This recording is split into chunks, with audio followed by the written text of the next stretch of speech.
Hello everyone, my name is Steve. Welcome to Essay. A boy is sleeping on the second floor of his home as usual. He was suddenly woken up in the early morning by his father, who told him something terrible might have happened at home. His father needed him to get up and go to the living room on the first floor to call the police together. Unexpectedly, they just got downstairs and a series of bad things happened. The next morning, the boy woke up in the toilet on the first floor. He found that the house was cluttered and his parents were gone. Where did they go? What happened at home? Next, let me tell you the story. The story takes place in Aichi Prefecture, which belongs to the central part of Japan and is part of the Nagoya metropolitan area. In the central part of Aichi Prefecture is Hekinan City, where the automobile industry, hardware industry, ceramic tile industry, and food industry are the main economic pillars. About 70,000 people live here. The protagonist of the story, Kazuo, is the manager of a pachinko shop. Pachinko is a machine with entertainment and gambling properties. It's common in Japan, even a culture. During the holidays, the pachinko store is always visited by many people and is a very popular and legitimate industry. Kazuo was 45 at the time, his wife Raimai was 36, a housewife, and they had two sons. The eldest son, Kazuki, is 8 years old and is in the third grade of elementary school. The youngest son, Goeicheng, is 6 years old and is in the first grade of primary school. A family of 4 living in the hood of Hekinan City. Their home is a 2-story house with a living room, kitchen and a bedroom on the first floor. The husband and wife live in the bedroom on the first floor. The 2 sons' bedrooms are on the second floor, and there is a small attic at the top of the house. The pachinko store run by Kazuo is doing very well, so he has to work until late at night every day to get home so that his income is good. During the rest time, he often takes his family to travel all over the country, and the family lives happily and happily. But they never thought that bad luck would come quietly. June 29, 1998, is a Monday. At 2 a.m., the eldest son, Kazuki, was sleeping soundly in the bedroom on the second floor of his home when he was suddenly woken up by someone. Kazuki looked dazedly at the person in front of him. It turned out to be his father. Kazuo said eagerly, "Your mother seems to have passed away, hurry up and call 110. 8-year-old Kazuki was puzzled when he heard these words. But the father didn't seem to have time to explain. He took Kazuki and went downstairs. The phone was in the living room on the first floor. As soon as they got downstairs, 2 strange men rushed out of the bedroom on the first floor and subdued the father and son. Then, another man came out of the toilet on the first floor and took Kazuki into the toilet. It was late at night and the lights were all off at home, so he couldn't see the appearance of them. Kazuki was so frightened that he passed out. It was the next morning when Kazuki woke up in the toilet. He found that everywhere in the house were messy, and various items were scattered all over the place. He searched the whole house and found no sign of his parents. But his younger brother Goeicheng was still sleeping in his room. Kazuki woke up his brother and went downstairs to call a relative for help. The relatives immediately notified the police. The police quickly arrived at the scene and saw that the first floor of the house was very chaotic, with obvious marks. A wallet was found at the scene, but the cash in the wallet had disappeared, and a safe was missing. In addition, the male owner's car was missing. There were some edamame shells on the dining table on the first floor, but no fingerprints of the suspect were found in the home. Police questioned Kazuki, who said he was resting in his second-floor bedroom the evening before the incident, when he was awakened by voices talking downstairs. He got up and went downstairs to see who it was. After opening the door, he heard the voices of his mother and several strange men talking downstairs. He thought it was his father who came home from get off work and brought some colleagues, so he went back to his room and went back to sleep. In the early morning, he was shaken by his father, and his father asked him to go downstairs together to call the police. Came to the first floor, Kazuki saw his mother collapsed on the living room floor. Suddenly, several people rushed out of nowhere and attacked him and his father. Kazuki passed out with fright and didn't wake up until the next morning. After the police arrived at the scene, they initially understood the situation and then questioned the nearby neighbors. A neighbor said he had seen 3 men wandering around at 4:30 p.m. the day before the incident. They looked sneaky and didn't know what they were doing, and then he saw the 3 enter Kazuo's home. Neighbors thought they were Kazuo's friends and didn't care too much. In addition, there were some lakes near Kazuo's house, and the weather was fine the afternoon before the incident, and many anglers were fishing nearby. Some anglers said there were many people fishing that afternoon, but they saw 3 men with fishing rods and buckets wandering the nearby streets. The 3 men never came to the lake to fish, which seemed a little strange. A colleague of Kazuo said, Kazuo received a call from his wife at work the afternoon before the incident. She seemed to say that someone from the family was visiting, so she wanted to ask Kazuo what time he got off work. Kazuo didn't remember who he had invited to the house at the time, so he asked his wife to entertain the guests first.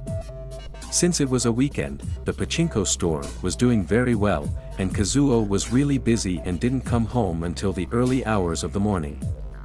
Based on the above clues, the police speculate that the case may be a premeditated robbery case, and the possibility of acquaintances committing the crime cannot be ruled out.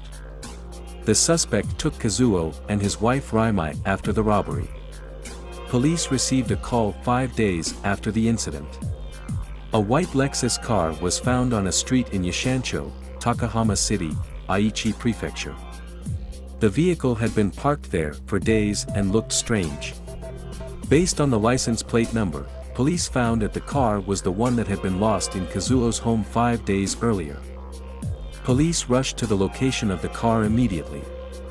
Kazuo's safe was found in the back seat of the vehicle, which had been pried open and was empty. Then they opened the trunk of the car and were horrified to find Kazuo and his wife Raimai lying inside. They had no obvious trauma but had a streak on their necks and had no vital signs. After inspection, they died of suffocation, and the time of killing was 5 days ago. The police found some edamame shells on the dining table on the first floor of the home, but no edamame residues were detected in the stomachs of the victims. Therefore, it is speculated that these edamame may have been eaten by the murderer. Subsequently, the laboratory successfully extracted the DNA of an unknown man from the edamame shell, but no relevant DNA information was matched in the database. According to the above information, there are at least 3 suspects, but the police have only extracted the DNA of 1 man. Then they tried to find more clues from the white Lexus. But the vehicle appears to have been cleaned and nothing new was found. Based on the currently known clues, the police roughly speculated the process of the incident. The suspect had secretly observed Kazuo's house before committing the crime, and after entering the house, he gained the trust of the hostess by lying, and she also brought edamame to entertain them. Raimai called her husband to tell him that there were guests at home and asked him what time he could go home. They killed Raimai after learning the time that Kazuo would return home. The 2 children survived because they were fast asleep on the 2nd floor. When Kazuo came home in the early morning, the suspects were hiding in the bedroom and toilet on the 1st floor. Kazuo entered the house and found his wife lying on the ground. He immediately went to the bedroom on the 2nd floor to check the condition of his 2 sons.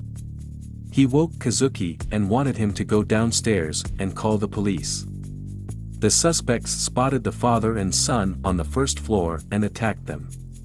After checking the doors and windows of Kazuo's home, there were no signs of damage. It may have been an acquaintance or Raimai's trust who entered the house. It all seemed to be planned. Police investigated Kazuo's interpersonal relationship, but nothing suspicious. The police investigated a total of 1,000 people who were fishing nearby that day and acquaintances with the Kazuo family, but did not find anyone who matched the suspect's DNA. After several years of investigation, the police still did not find a suspect, and the case became an unsolved case. The time comes that 9 years after the case, another case occurred this year. Friday, August 24, 2007.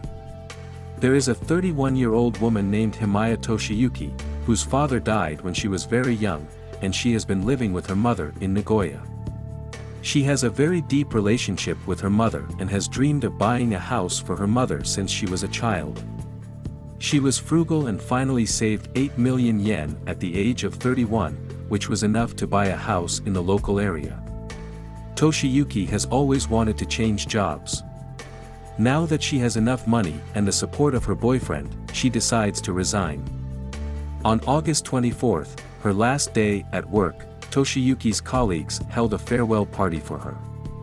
The farewell party ended at 11 p.m. The colleagues went home, and she went home alone. Toshiyuki's home is only 100 meters away.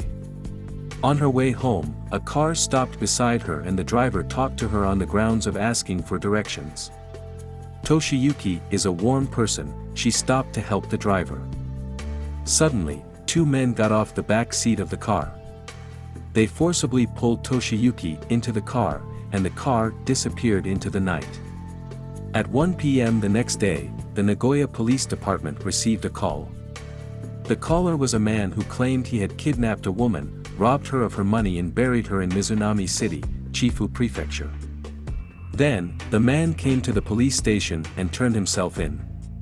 The man named Kawajishi, 40 years old, lives in Ishikawa Prefecture. After graduating from high school, he worked in a security company, and after married they have a child. Kawajishi bought a property for his family, but he spent indiscreetly and was forcibly repossessed after he could not repay the mortgage. Kawajishi had a history of domestic violence, his wife divorced him because he couldn't stand the violence, and his wife got custody of the children. Then Kawajishi became even more destitute and homeless. He took a job as a job site security guard and part-time truck driver, and slept in the truck every day. But he felt that the income was too little to sustain his life, and he had some evil thoughts. On August 17, he made a post on an illegal website that read, "Are there any jobs near Nagoya?"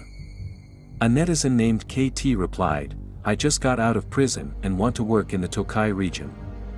The Tokai region is a subregion of the Chubu region and Kansai region in Japan that runs along the Pacific Ocean. KT, whose real name is Kandaji, is 36 years old and was released a few days ago after serving his sentence. His parents divorced when he was a child, and he lived with his father. His father was grumpy and often beat and scolded him. Kandaji got into the habit of stealing since he was a child. When he grew up, he joined the gang and participated in many criminal activities. To make ends meet, he found a job as a newspaper promoter after he got out of prison, but he thought the income was too low. He's also looking for someone to make some big deal together. During their communication on the website, another netizen replied, "He is looking for a way to make money, and robbery should be a good way." The man's name is Yoshitomo Hori, 32 years old. After dropping out of high school, he was involved in society.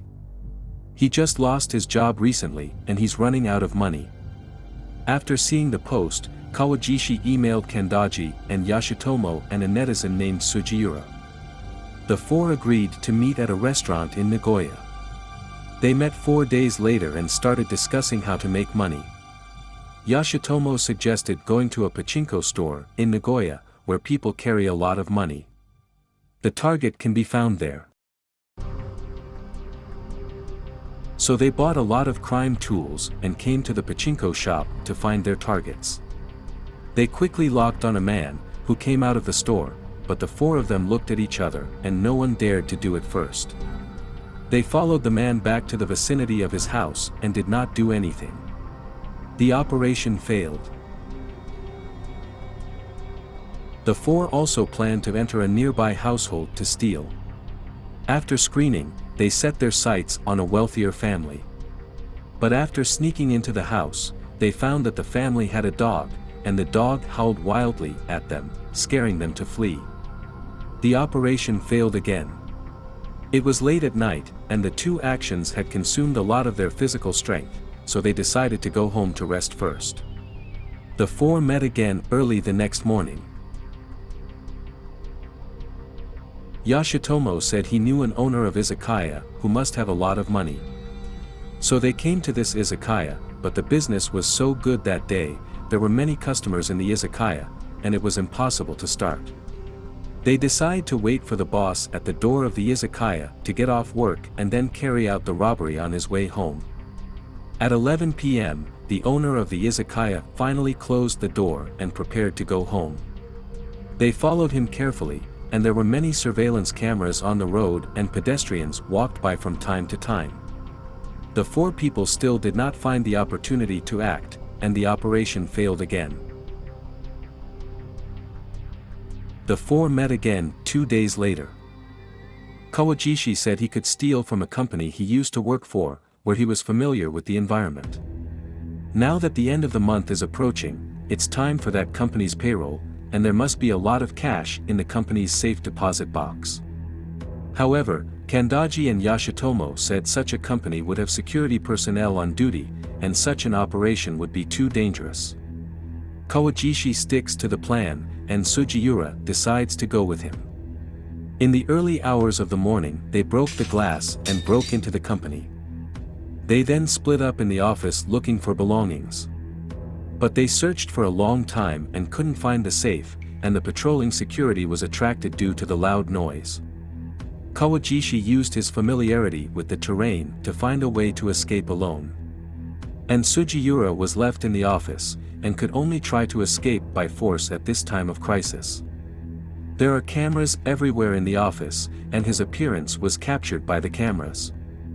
Although Sugiura managed to escape at the time, he knew his identity had been revealed and the police would catch him sooner or later. After thinking about it for a while, he had to take the initiative to go to the police station to surrender. Sugiura named 3 other accomplices to police. But none of them used their real names, so although the police knew that there were other people involved in the crime, they could not find them in a short time. The remaining 3 reunited the next day after Sugiura quit. Yoshitomo said he was short of money and had to get 300,000 yen this week. So they drove off to find their target. Kawajishi was driving around on the road late at night with Kandaji and Yoshitomo in the back seat of the car. They drove to Jugawaka, Chikusa Ward, near Nagoya, an area with a large number of dwellings. Most of the people went home at this time, and there were only a few passers-by on the road. Soon they had their sight set on a woman, Toshiyuki, who had just walked home from the farewell party. They took her to the car and after taking control of Toshiyuki to an outdoor parking lot in Achizuyacho, Aichi City. They coerced Toshiyuki to hand over her belongings, a total of 62,000 yen in cash and 2 bank cards. Then they threatened Toshiyuki for providing bank card passwords. The money in the bank card was saved by Toshiyuki with great difficulty. It was the money she was going to buy a house with and must not be handed over. But the 3 villains beat the victim. Toshiyuki finally said a password, 2960. After getting the code, they were afraid that Toshiyuki would call the police, so they strangled her and abandoned her in a forest. After committing the crime, the 3 people divided the spoils and cleaned up the traces in the car. They went to the bank to withdraw cash with their bank cards, but found that the password provided by Toshiyuki was wrong. Because this time it's a murder, Kawajishi is very scared after this murder. He couldn't sleep and kept worrying that the police would take him away. After struggling for a while in his heart, he finally couldn't take it anymore. The next day he voluntarily surrendered to the police station. 2 other people were also arrested under his testimony. Police led by 3 suspects found Toshiyuki's body in a forest. The forensic doctor examined the body, and she had multiple bruises on her body, and the cause of death was suffocation. Toshiyuki's wallet, driver's license and other personal items were also found in Kawajishi's car. Toshiyuki's family was devastated by the news. Toshiyuki is very fond of puns, and the password 2960 she gave the suspect should mean, "I hate it." She expressed her feelings in the final stages of her life. The case was formally heard in the Nagoya High Court in September 2008. Kendaji and Yoshitomo pleaded not guilty in court, but the evidence in the case is solid. After a period of trial, the court found that their crimes were of a vile nature and the consequences were very serious. The court convicted the 3 defendants of intentional homicide. Among them, Yoshitomo and Kendaji were sentenced to death. Kawajishi surrendered himself, so he was sentenced to life imprisonment. More than a year later, the second instance was held. The court believed that the case had a great impact, but they still had room for repentance, and did not reach the level that they must be sentenced to death. The second trial resulted in Yoshitomo's death sentence being changed to life imprisonment. After the verdict was pronounced, the prosecution was not satisfied with the result, and they continued to appeal, and the Tokyo Supreme Court upheld the second instance verdict. The 3 offenders were sent to prison to serve their sentences after the case was concluded. Following police procedures, the criminal's DNA was entered into a database. Unexpectedly, the DNA database issued an alarm at this time. It turns out that Yoshitomo's DNA matches the suspect in the 1998 murder of the Kazuo couple. Police immediately interrogated Yoshitomo, who eventually admitted he was responsible for the case. Back in May 1998, Yoshitomo was living in Hekinan City. He had just bought a car and planned to rob a pachinko store to pay off his car loan. Yoshitomo found it very difficult to commit a crime alone, so he asked a friend to help. They headed to the pachinko late one night after getting their tools ready. They found that in addition to the store manager, there are several other employees in the store, and the success rate of forced action is very low. So they gave up action on these days. After a period of preparation, they found a new accomplice to join. They also managed to find out the home address of the store manager, Kazuo. They felt that there must be something valuable in the store manager's home. On Sunday, June 28, 1998, at 4:30 p.m., the 3 of them drove outside Kazuo's house. They carried crime tools and some fishing gear in their car. They know that there are a lot of anglers nearby, and the purpose of bringing fishing gear is to make people think that they are also here to fish. The 3 put on gloves and came to the door of Kazuo's house. At this time, the door was not closed, and they entered the house directly. There were only Raimai and 2 children in the house. Raimai was so frightened when she saw a stranger break in, she cried out for help. Yoshitomo quickly covered Raimai's mouth. He lied that they were Kazuo's friends and were being hunted by the gang. So they came to Kazuo's house to hide. Raimai believed his words and brought out wine and edamame to entertain them. Then she called her husband. After the call, she told Yoshitomo that the best way to encounter gangsters is to seek help from the local police station. She has a relative at the police station who can help Yoshitomo to solve the problem. Yoshitomo was afraid that Raimai would actually call the police, so he pretended to ask the location of the police station and left alone. Returning to Kazuo's house an hour later, Yoshitomo found that his accomplice had killed Raimai on their own accord. Then they frantically rummaged for belongings in the house and found a safe. They attacked Kazuo and his son when Kazuo came home in the early hours of the morning. They find a key to the pachinko store on Kazuo. They infiltrated the store and found that the safe was too difficult to pry open, so they couldn't access the money inside. Afterwards, the 3 put Kazuo and Raimai in the trunk of the car and abandoned them in a remote place. According to Yoshitomo's confession, the police found 2 other accomplices who committed the crime that year. They were Hayama Teruo and Hiroshi Sato, who were subsequently arrested and brought to justice. The Nagoya High Court ruled on the case in December 2015. The 3 defendants were convicted of intentional homicide. Hayama Teruo and Hiroshi Sato were sentenced to life in prison, and Yoshitomo was sentenced to death for repeated crimes. After the sentence was pronounced, Yoshitomo appealed, and the Tokyo Supreme Court upheld the death sentence. Before 2005, Japanese law stipulated that the public prosecution period for major criminal cases was 15 years. The murder of the Kazuo family was found in the 14th year of the crime. This case really means that the net of heaven has large meshes, but it lets nothing through.